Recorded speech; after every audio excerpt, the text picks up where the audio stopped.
Good morning, everyone. This is going to be a debrief assignment on the Desmos activity. So if you have not done the Desmos activity, please stop this video, go ahead and watch Mr. Darrow's video, and go ahead and attempt the Desmos activity.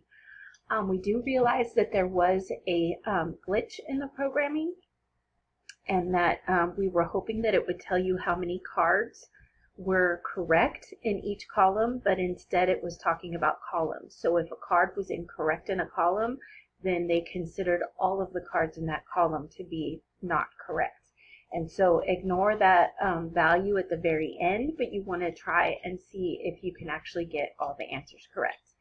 And so even if you don't get all of them correct, you can still do this debrief. So it's asking you to determine if you have a card where there's two functions, if you have a card where there's at least one function, and if you have a card where neither direction is a function. And so I'm going to pick 4 cards. I would say random, but they're not random. So these cards are not available to you when you pick your 6. So I don't want to see any of these numbers on there. So if we take a look at number 3. Now, the natural log of x plus 4 might not be a graph that you're familiar with. So what I would expect you to do is maybe go on Desmos, sorry I have a fan on, and graph it in Desmos to see what's going on. So what happens with the natural log is you end up with a vertical asymptote, and then it's going to rise to the right, and then it kind of plateaus, but it keeps going up if you notice.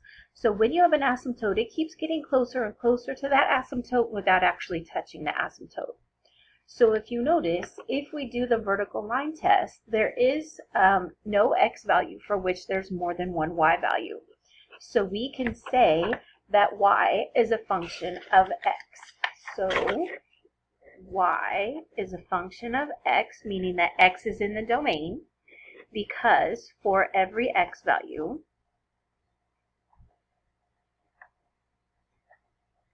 there's exactly one y value.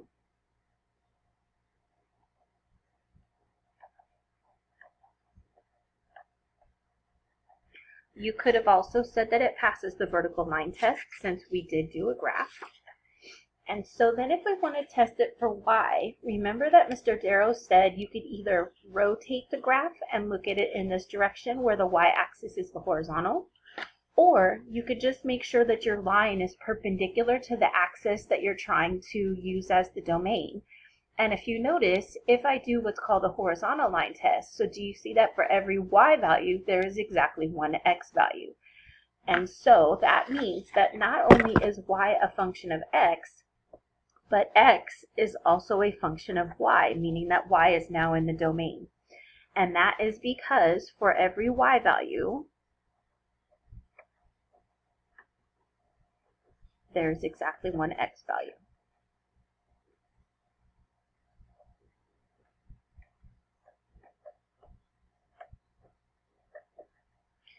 And so if you notice, it says that it is a function and that it is a function.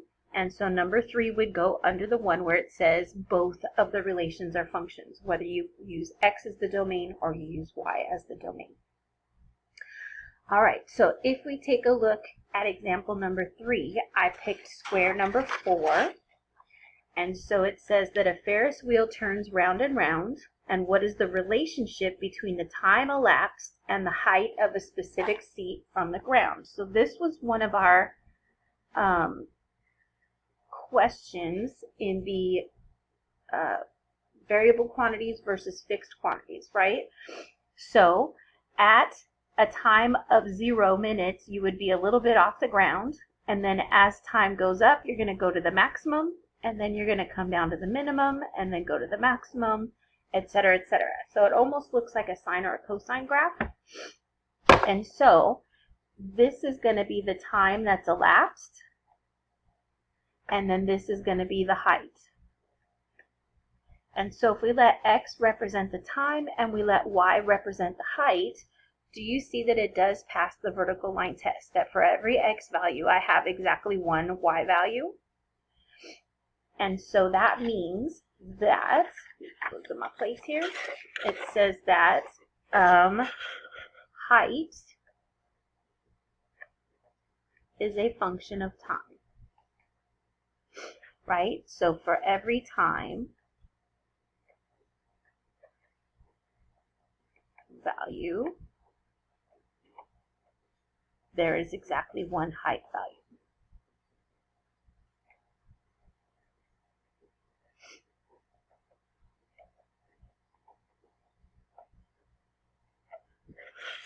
Now, again, you can either turn the graph so that the height is now the horizontal and the time is the vertical, or you could just use your line perpendicular to the height. And do you notice that right here, that there's 3 visible time values that can give you this height value, and if time kept going, that would continue as well. So do you see that this does not pass the horizontal line test, and therefore time is not a function of height.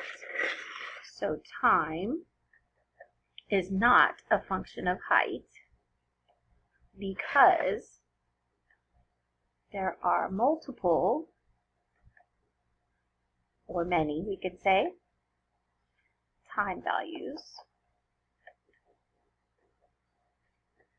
for each height.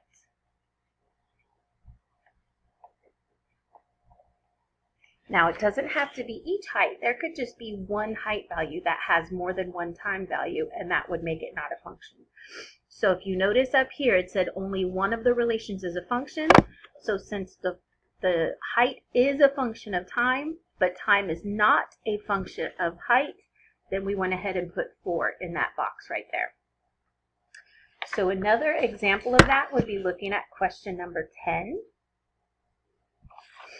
And so if we take a look at question number 10, do we see that if we do the vertical line test, trying to see if y is a function of x, that it fails, that I can put in a vertical line where it hits 2 times, and so that means that for every x value, there may be more than one y value.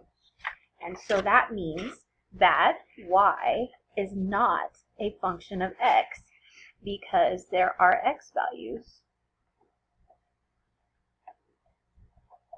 with more than one y value.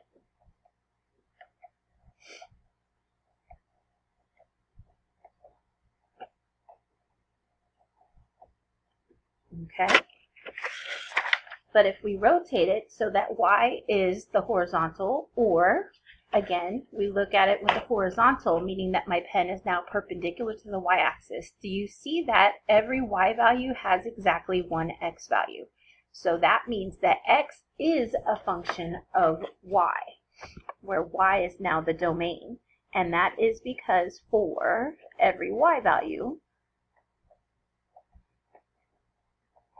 there's exactly one x value.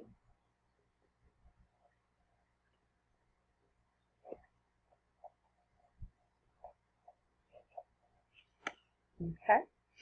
So then, because one way was a function and the other way was not a function, that would be a situation where only one of the relations is a function. So if we take a look at example number 13, in this case, and let me draw out a map.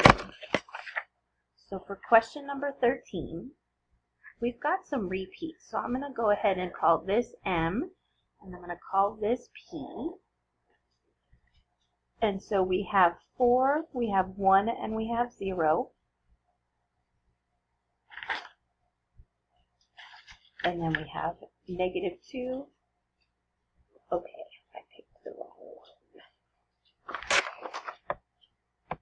All right, I'm going to continue. I was hoping to pick a card that was many to many, and it didn't work out, but I'm going to change it a little bit.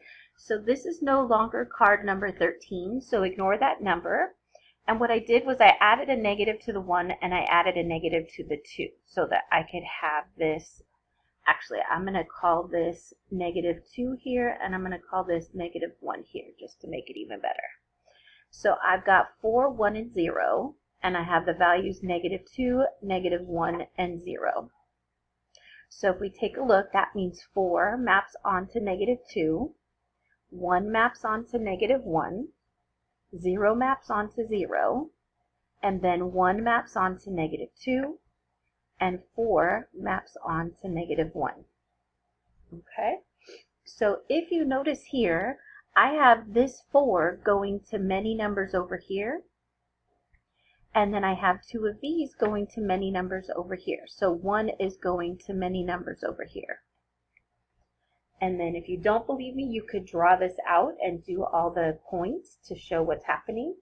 But do we see that whether we go from M to P, where M is the domain, or we go from P to M, where P is the domain, do you see that we end up with a many-to-many situation? And that is not a function. So if we take a look at this paper, now I crossed it out because I said that this is no longer question 13. So this is like a newer version of 13. But in the case that I just drew out, we would say that for this first one, M is the domain and P is the range. And we would say that P is not a function of M because for some n values,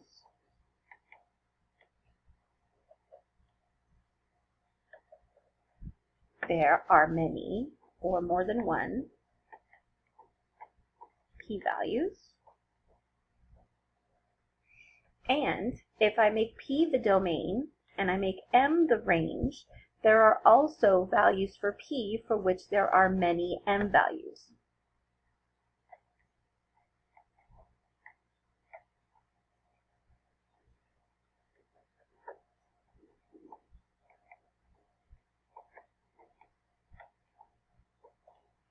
So I apologize that that little section got confusing because of the card that I picked. I was trying to find an example of each type, and I guess I didn't look very carefully. But with a little bit of an adjustment, we did make that happen. So again, we're going to say that that card would go in the column where neither of the functions or neither of the relations is a function. So when it comes to your debrief, number 3, 4, and 10 are no longer available to you because I did use those. And because I made the adjustment on number 13, you can go ahead and use that one if you want to put that in one of your columns. So you want to pick 2 examples where they're both functions. You want to pick 2 examples where exactly one of them is a function, and pick 2 examples where neither one of them is a function. But in the boxes up here, I don't want just the 6 answers from the examples that you picked. I want the actual answers from the Desmos activity. So all, what did we have, 36 cards should be listed up here so that we know exactly what was 2 functions, exactly 1 function, or no function. So again, if you have any questions, you can always email me or I can set up a Zoom. Hope you have a great day.